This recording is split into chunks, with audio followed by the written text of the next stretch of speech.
오늘은 굉장히 흥미롭고 재미있는 방식으로 기독교 신앙을 변증하는 베테랑 형사 복음서 난제를 수사하다 라고 하는 책의 한 부분을 소개하고 베테랑 형사님과 함께 이 증거를 찾아가는 과정 함께 해보시죠. 근데 우리가 다뤄야 되는 이 미제 사건이 사실 이제 고대에 확실히 밝혀지지 않은 2000년 전의 사건이기 때문에 굉장히 어려운 일입니다. 이 수사관님의 오늘 형사님의 방법에 따르면 우리는 서로 다른 측의 주장을 다루면서 공정하게 다루기 위해서 몇 가지 요인을 유념해야 된다고 해요. 그게 뭐냐 하면 첫 번째, 진실은 실현 가능해야 된다. 두 번째, 진실은 보통 복잡하지 않다. 세 번째, 진실은 모든 것을 망라해야 한다. 네 번째, 진실은 논리적이어야 한다. 다섯 번째, 진실은 우월하다 입니다. 이런 전제들을 가지고 십자가 사건을 한번 살펴보겠습니다. 게리 하버마스 박사하고 마이클 리코나 교수는 십자가 부활 사건에서 최소한의 사실들을 찾아내기 위해서 노력을 했는데 이 기독교 지지자와 반대자 모두가 인정하는 4가지 사실을 추려봤습니다. 첫 번째는 예수는 십자가에서 죽었고 돌무덤 안에 놓였다는 거예요. 두 번째는 예수의 무덤은 비어 있었고 시신을 꺼내 보인 사람은 아무도 없었다 입니다. 세 번째는 제자들은 죽은 자 가운데서 부활한 예수님을 보았다라고 그렇게 믿었고, 네 번째는 제자들은 부활을 목격했다라고 주장한 뒤에 확실하게 변화된 삶을 살았다는 거예요. 자, 이런 최소한의 사실을 염두에 두면서 반대론자들의 이야기와 기독교인들의 이야기를 한번 평가해 보도록 하죠. 첫 번째 주장은 제자들이 예수님의 죽음을 오해했다라고 하는 거예요. 제일 흔하고 일반적인 반대론자들의 이야기 중에 하나입니다. 이 다빈치 코드에서도 이런 설명이 나오죠. 예수님은 십자가상에서 죽은 게 아니라 잠시 기절했다가 서늘한 무덤에서 깨어난 것이다, 이렇게 생각을 하는 겁니다. 근데 문제는 뭐냐면 십자가에서 예수님을 내렸을 때 목격하고 경험한 바에 대해서 전혀 만족스러운 설명을 제시하지 못한다는 거예요. 저는 이제 소방서에서 근무를 하면서 죽음 직전에 가 있는 사람과 또 죽은 사람 모두를 가까이에서 봤거든요. 또 이제 직접 옮기기도 해본 경험이 있어요. 근데 이 둘 차이가 정말 큽니다. 이 사망한 고인은 들자마자 돌처럼 굉장히 딱딱한 느낌이 드는데 이걸 우리가 이제 사후경직이라고 부르는 거예요. 저도 이제 그런 걸 경험을 해봤거든요. 이제 이 사후경직이 우선 첫 번째 특징이고, 또 이제 심장이 멈추면 몸 안의 피가 중력 때문에 이제 아래로 모이게 되죠. 그래서 이제 땅에서 가까운 쪽에 보라색의 이 피부가 보라색으로 변하게 되는 그런 현상이 나타나는데 이거를 시반이라고 불러요. 이 시반과 사후경직은 보통 3시간에서 4시간 후에 일어난다라고 하는데, 예수님께서 소리 지르시고 숨졌다라고 보고한 시간이 우리 시간으로 오후 3시고 예수님을 십자가에서 내린 시간이 해가 저물었을 때라고 이렇게 기록하고 있기 때문에 로마 군인들은 이 2가지 모두의 징후를 확인할 수 있었을 거예요. 그리고 군병 한 명이 예수님의 옆구리를 찔렀을 때 피와 물이 나왔다라고 이야기를 하는데, 오늘 이제 형사님이 부검하는 것을 이렇게 보시면서 나누는 대화들을 많이 들으셨는데, 사람이 죽음에 이를 만큼 부상을 당하면 숨을 거두기 전에 혈액순환 쇼크 상태에 들어가게 돼서 이 장기와 체조직에 혈액이 제대로 공급되지가 않는데요. 그래서 심장을 두른 막이나 폐를 두른 막에 물이 찬다고 합니다. 예수님이 십자가에서 창에 찔리셨을 때 이 물과 피를 쏟으셨다라고 하는 거는 혈액순환 쇼크로 인한 심장과 폐에 물이 찬 상태였다는 것을 말해주고 있는 거예요. 그만큼 죽을 수 있는, 그 죽음에 이를 만큼의 부상을 당한 상태였다라는 거죠. 군인들도 예수님의 상태를 보고 이미 죽은 것을 보고 다리를 꺾지 않았다, 이렇게 나오잖아요. 그러니까 이미 사후강직과 시반의 징후들을 다 본 상태였기 때문에 그랬을 거예요. 그리고 이 확인 사살을 위해서 옆구리를 찔렀을 때 피와 물이 나오는 것을 확인하고 의심 없이 시신을 내주게 된 거죠. 요한복음 19장 35절에 보면은 이 확실한 죽음을 본 자가 증언한다 라고 그렇게 기록을 합니다. 예수님이 확실히 죽었다라고 하는 것은 다수의 비우호적인, 그러니까 기독교의 우호적이지 않은 로마 자료 그리고 유대 자료 모두 십자가에서 처형을 받아서 예수님께서 죽었다라고 하는 사실을 기록하고 인정하고 있어요. 십자가 처형을 당하고도 죄수가 살아있다면 로마 군인들이 처벌을 당해서 죽어야 됩니다. 로마 군인들은 지금 이미 예수님 전에 이미 수천 명을 십자가에 매달아 죽인 전문가들이에요. 그런데 이런 전문가들이 그런 실수를 쉽게 할까요? 그리고 예수님이 살아남으려면 매질 십자가 창상으로 인한 출혈을 이겨내야 되는데 이 십자가 위에서 어떤 처치도 불가능했습니다. 그리고 부활 이후에 상처의 흔적을 그대로 지니고 있었고, 그리고 며칠 만에 이 십자가 처형에서 며칠 만에 다시 나타나셔서 이 전혀 상처 입지 않은 사람처럼 행동했다고 하는 게 말이 안 돼요. 창상이 어디까지 찔렸는지는 모르겠지만 어쨌든 기본적으로 찔려서 물과 피가 쏟아졌다는 건 아까 봤지만 폐하고 심장 부근까지는 찔렸다는 이야기인데, 그렇게 찔리고도 며칠 만에 아무렇지도 않게 돌아다닌다? 불가능합니다. 두 번째 주장은 제자들이 부활에 대해서 거짓말을 했다는 겁니다. 어떤 사람들은 제자들이 무덤에서 예수님의 시신을 훔친 뒤에 부활한 예수님께서 나타나셨다라고 이야기를 꾸며냈다라고 그렇게 주장을 합니다. 이 제안은 빈 무덤과 부활에 대한 목격자 증언은 설명할 수 있지만 사도들의 삶의 변화는 해명을 할 수가 없어요. 이 형사님에 따르면 이 음모를 수사하고 해결할 기회가 있으셨는데 이 별다른 소득 없이 오랜 시간에 걸쳐서 거짓말을 한다는 것은 불가능에 가깝다는 것을 느끼셨대요. 그러니까 이 주장은 자신들이 거짓말을 만들어내고 꾸며냈는데 그 거짓말을 위해서 평생 동안 진실을 함구한 채로 지냈고, 심지어는 변화되고 용감해져서 죽음도 불사하고 이 거짓말을 진실인 것처럼 받아들였다라는 점인데, 이게 단지 한두 사람이 아니라 제자들을 포함해서 500여 명의 거짓말 동조자들이 모두 다 한결같이 그렇게 했다는 것은 받아들이기가 힘들다는 거예요.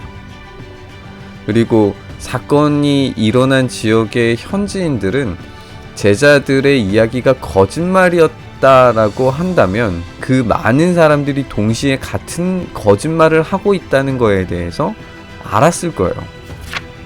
세 번째 주장은 제자들이 망상에 빠져 있었다라고 하는 주장입니다.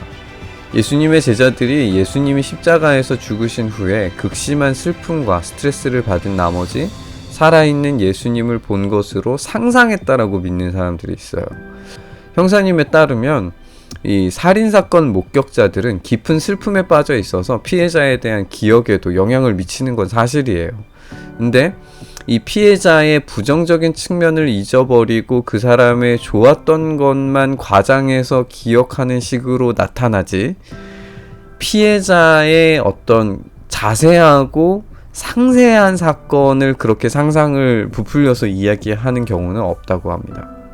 누군가가 애틋한 기억을 갖는 것과 일어나지 않은 역사를 상세하게 기억하고 공유하는 과정에서 일치가 일어나는 것은 전혀 다른 일이라고 하는 거죠. 그러니까 문제는 이런 거예요. 개인이 환각을 일으킬 수는 있지만 정확하게 동일한 환각을 다양한 사람들에게 일으킨 사례는 없다는 겁니다. 그리고 짧고 순간적인 집단 환각에 빠지는 것은 가능할지 몰라도 길고 지속적으로 이 환각에 빠진다는 것은 역사적인 근거도 없고 우리의 직감적으로도 불가능하다는 것을 알고 있어요. 그리고 부활한 예수님은 한 번 이상 다른 여러 무리에게 의해서 목격이 되잖아요. 모든 제자들이 이런 환각에 호의적이었던 것도 아니죠. 이 도마의 경우에는 예수님이 다시 살아날 것을 기대하지도 않았던 회의론자였어요. 그도 그런 도마도 환각을 봤다고 이야기하는 게 되니까 뭔가 좀 앞뒤가 맞지 않는 것 같습니다. 네 번째 주장은 제자들이 사기꾼에게 속았다라고 하는 거예요. 그래서 이 사기꾼이 예수님을 가장해서 제자들을 속였고 예수님이 살아있다라고 믿도록 했고, 그리고 제자들이 그런 거짓말을 퍼뜨렸을 뿐이라고 이렇게 주장하는 그런 이들도 있습니다. 형사님에 따르면 이런 사기법과 위조 범죄를 수사한 경력에 따르면 이 피해자들은 사기의 주제와 영역에 대해서 굉장히 무지하면 무지할수록 사기가 성공할 확률이 높아진대요. 그러니까 피해자가 잘 몰라야 속아 넘어가는 거예요. 범인은 세련된 언어를 구사하면서 피해자의 전문성을 넘어서는 주장을 펼쳐내야 이런 사기가 성립이 될 수 있어요. 그런데 사기를 당하는 사람이 사기를 치는 사람보다 그 어떤 주제나 내용에 대해서 아는 게 더 많다면 피해자를 속이려는 가해자의 시도는 실패할 수밖에 없다라고 자신의 경험을 이제 들려주십니다. 그러니까 예수님이라고 속이려고 이제 분장한 사람은 제자들이 의심하지 않을 정도로 예수님의 습관과 말솜씨를 꿰뚫고 있어야 된다는 이야기예요.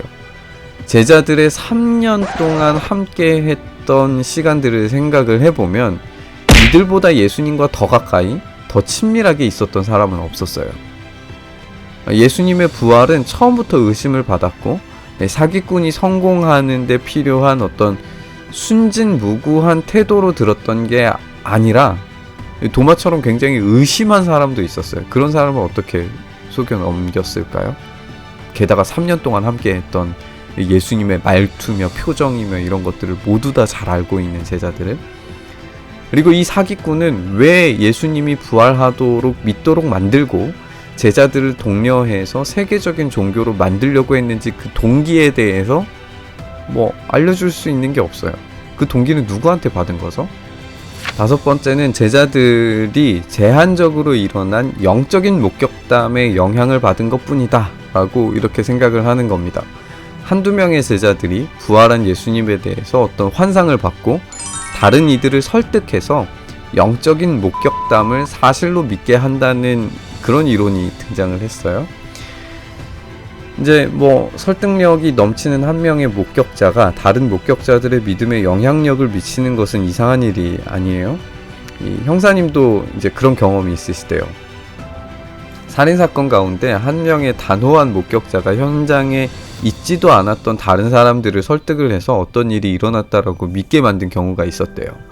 근데 이런 경우에는 실제 목격자 외에 이 설득을 당한 사람들은 현장에 대해서 자세하고 세밀한 부분들은 굉장히 뭉뚱그려서 이야기하고, 또 자세하고 세밀한 부분에 대해서 표현해달라, 말해달라 이렇게 이야기하면 내가 사실은 직접 본 게 아니라 누구한테 들었는데요 이런 식으로 이야기를 한다는 거예요.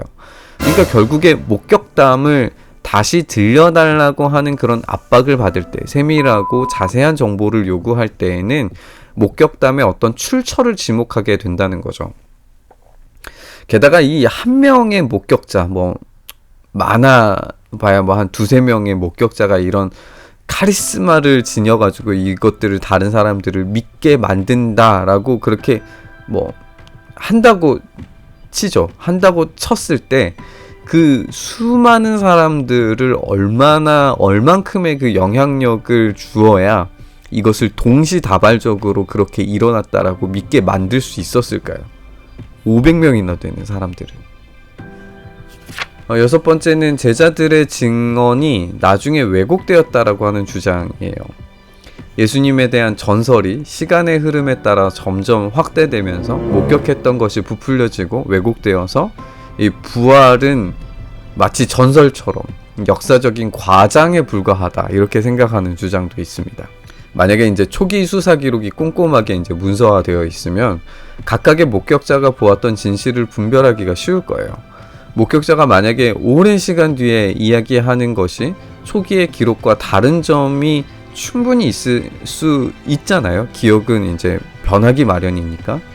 그러니까 이제 이 최초의 기록이 얼마나 사건을 꼼꼼하게 기록하고 있는지를 볼 때 이런 왜곡들을 잡을 수가 있는 거죠. 우리가 일반적으로 성경에 대해서 연대의 어떤 기록들을 이제 추적을 하는데, 이 추적하는 기록의 연대들이 그렇게 많이 뒤로 물러가지 않아요.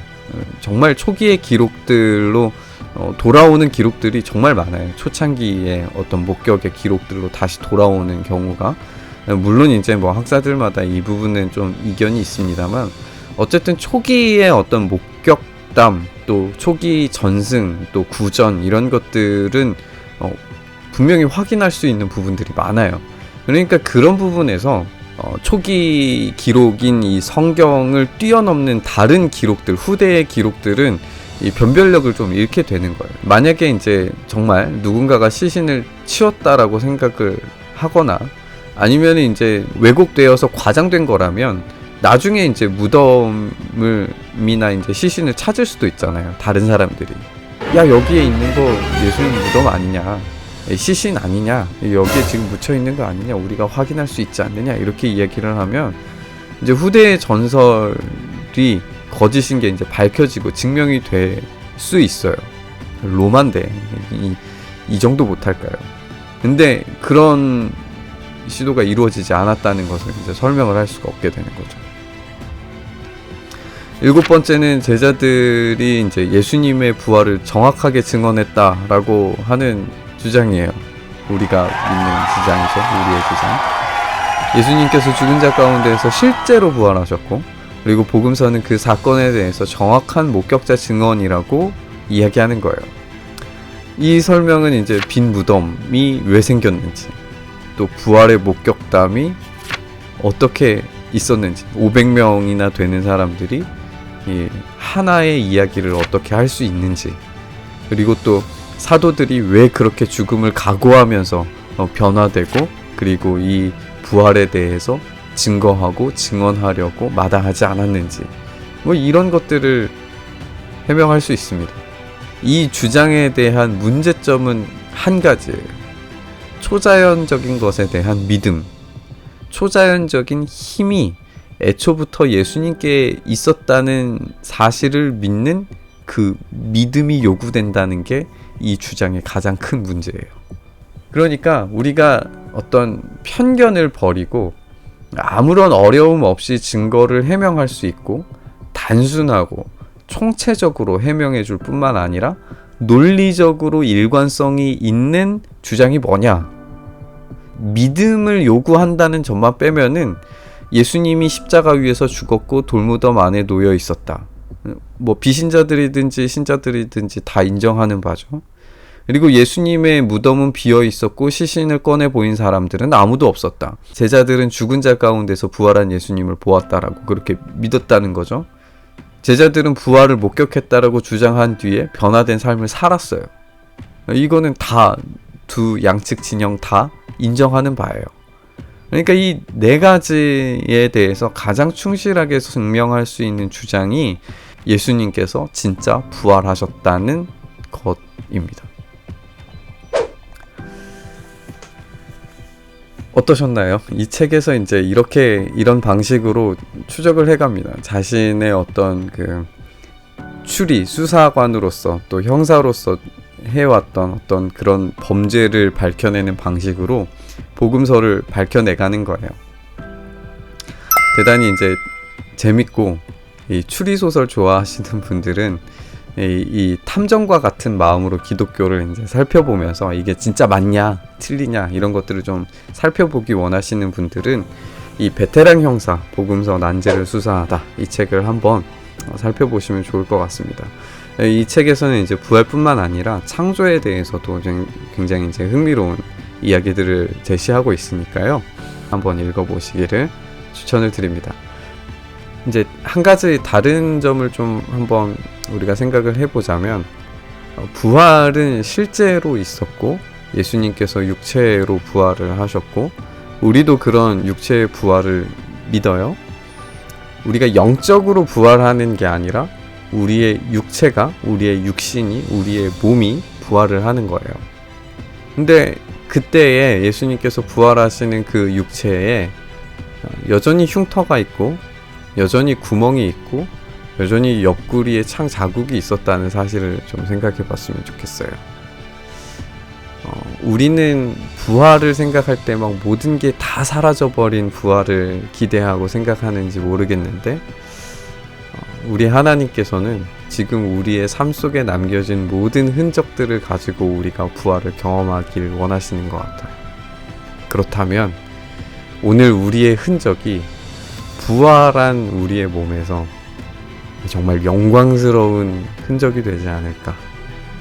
그렇게 생각을 하니까 우리의 하루하루의 삶이 얼마나 값지고 복되게 살아내야 하는가, 그 예수 그리스도의 흔적을 예수님의 몸에 새기신 것처럼 우리도 예수님의 그 십자가를 따라간 삶의 흔적들을 어떻게 채웠을 때 우리의 부활의 몸이 영광스러운 존재로 다시 부활하게 될 수 있을까, 이런 생각을 해보게 됩니다.